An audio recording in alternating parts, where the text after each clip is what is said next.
going to Stephen Point, exploring areas right around this opera house.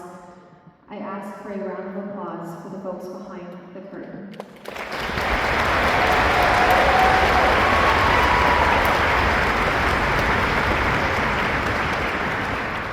And I've spoken about behind the curtain, so we're going to turn to in front of the curtain, and there's one demographic in particular I want to intentionally hold off on. I want you to take a second, and I alluded to elements of this when I had the very great fortune of speaking during the welcome meeting for the finalists the other night. When you think of Sydney, when you think of parts of the world, when you think of New York, Empire State Building, when you think of Paris, it's the Eiffel Tower, but Sydney is the Opera House. So what I ask is at some point this afternoon, while you're enjoying our vocalists and our instrumentalists, you take a beat to enjoy the cushioning of the seats, and you look up at the architecture. And what is so cool is that there have been years upon years upon years of artists who have been on this exact stage, whose talent has gone out into these seats and has engendered an element of emotion for audiences across the decades. All of those moments, all of us, and this space has been leading up to this afternoon.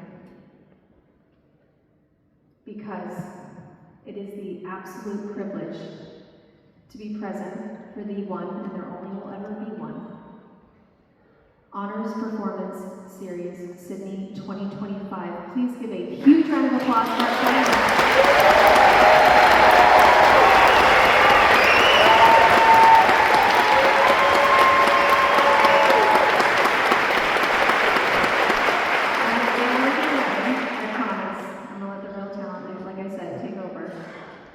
But there is one last demographic. We would like to thank our three wonderful conductors for this afternoon from Honors Performance Series Band. Amazing conductors who have, let me preface this, they have put their time, their energy, their talent, their passion, their selection of repertoire into this moment. Everyone's come from all over and they're talented individually, and they were able to tie it together. So, for the Honors Performance Series Band, it is a pleasure to have Dr. Gregory Whitmore. For the Honors Performance Series Orchestra, it is an honor to have Dr. Peter Morris. And for the Honors Performance Series Choir, it is an honor to have Dr. Jeffrey Ames. I ask for a round of applause for all three of them.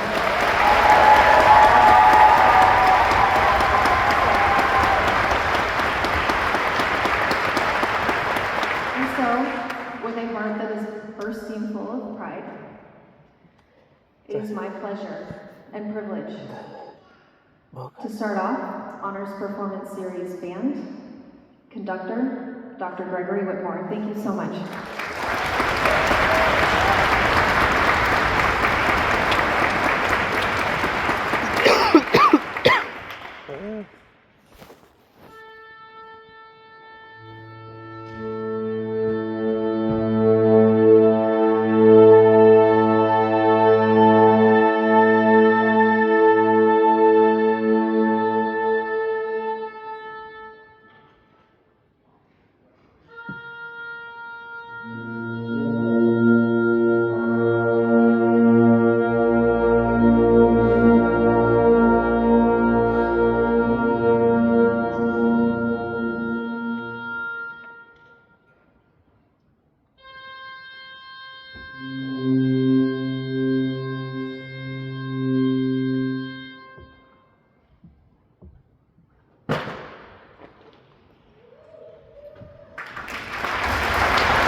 Good afternoon and welcome to our concert. We are so excited to share this music with you.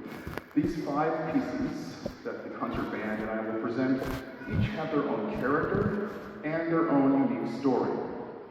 The first piece, entitled Burn After Reading, was composed by Michigan-based composer Andrew David Perkins. Daddy? It sort of had this spy movie, Mission Impossible thriller type thing going on, and it's the character that gives it its title. And we'll move from Burn After Reading to the music of Percy Grainger. Now in the Wind world, Percy Grainger, Gustav Holst, Ralph Vaughan Williams are big moments and composers in the Wind canon. And I remember playing Percy Grainger's music for the first time in my high school band a long time ago in Michigan. And when I was invited to be the conductor of this wonderful group, couldn't help but think about playing some of Percy Grainger's music, who was Australian in Australia.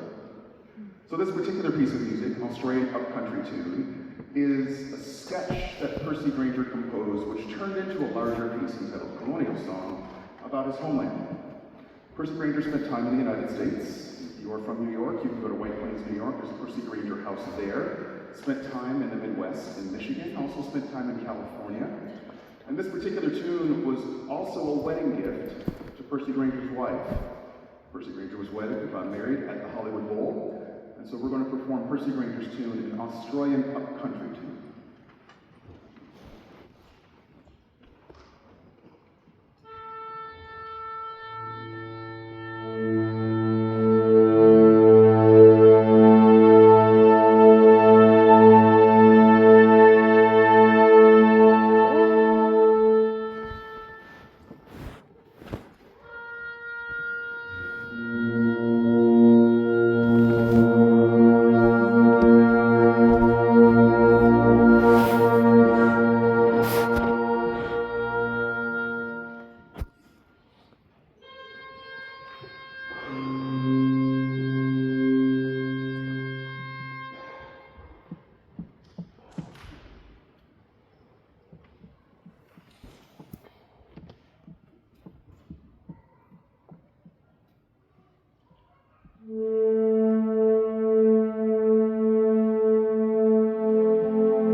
This next piece of music is also about a place.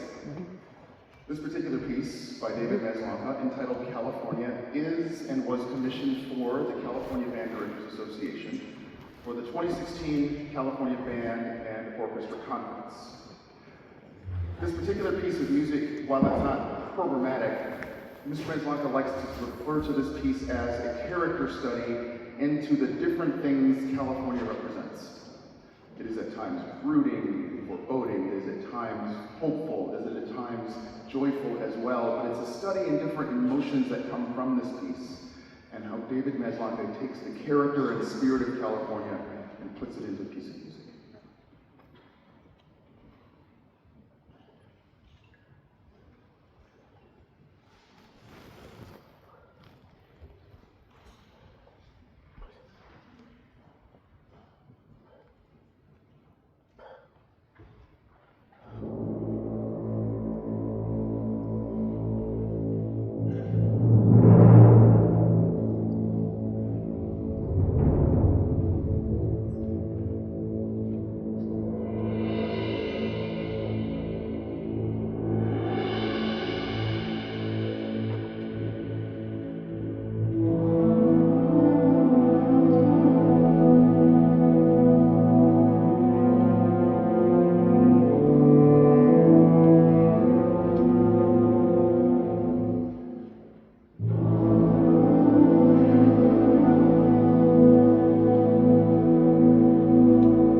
Our next piece is entitled One Life Beautiful by composer Julie Giroux. And the title of the piece refers to two things. First, the One Life Beautiful that Julie Giroux is talking about is dedicated to someone who was related to the composer, and that person's one beautiful life. But it also, the composer notes, is for all of us. That we have one life beautiful, one chance to live the life that we would love to live, and the experiences and things that we would like to do within that lifetime.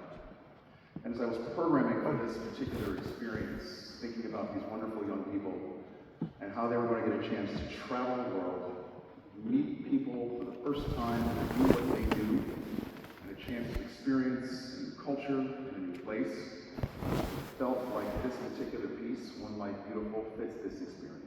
So we'll continue with Julie Giroux's One Life Beautiful. Diane?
Before our final piece this afternoon, I would like to say a personal note of thanks to all of the administrators, wonderful chaperones, staff of the World Strides Honors Performance Series for the invitation to be part of this wonderful event. And I'd also like to thank those wonderful students on stage with me who have been so great to collaborate with and make music with. We met for the first time 48 hours ago and began to put this music together. And I told them it's kind of like speed dating, and that we have to get to know each other and get to know this music in a unified, cohesive, artistic way. It's such a pleasure and honor to be in this fantastic place to make music. But if you would please give the students a big round of applause for their